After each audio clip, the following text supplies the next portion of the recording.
Have you ever just wished you could hit a spiritual reset button? You know, a way to really truly wipe the slate clean of past mistakes. Well, today we're going to dive into a super powerful ancient Buddhist practice that's designed to do exactly that.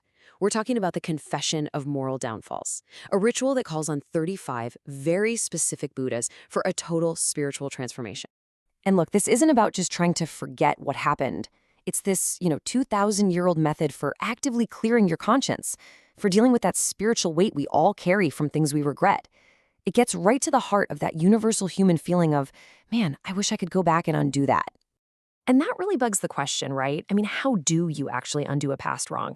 Is just saying sorry enough, or is there something deeper we need to do?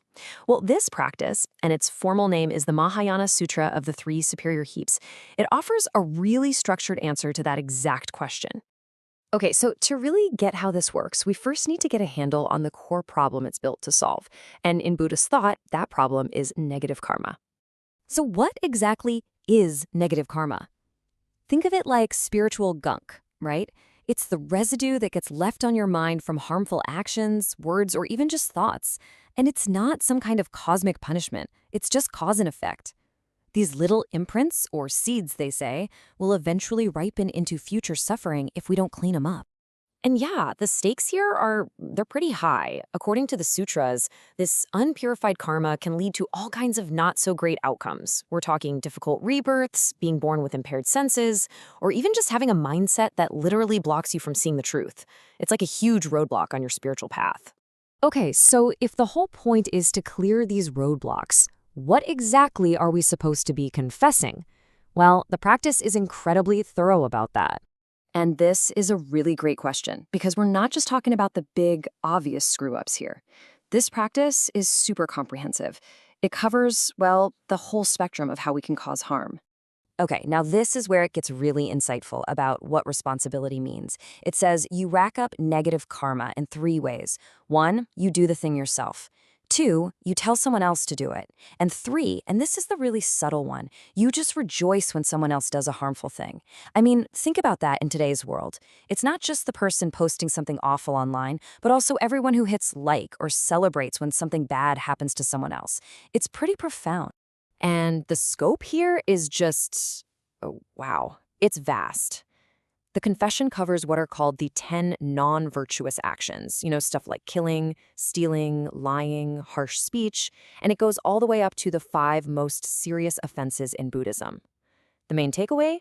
Nothing gets left out. It's a full and complete accounting. So this all leads us to the heart of the whole thing, the solution. I mean, how on earth do you purify such a huge range of negativity? Well, the answer is pretty amazing.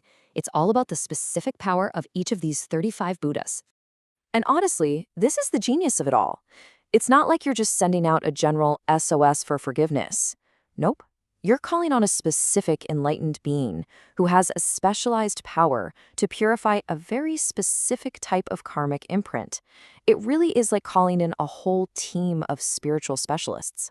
I mean, look at this. The level of detail is just wild, especially for the really heavy stuff.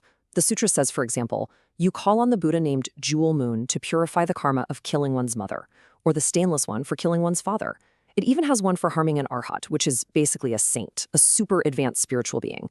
The key message here is that in this tradition, literally nothing is considered so bad that it can't be purified. But okay, it's not just about what you do. The practice goes deeper, right to the source, what's going on in your head. You've got different Buddhas to call on for all those messy emotions.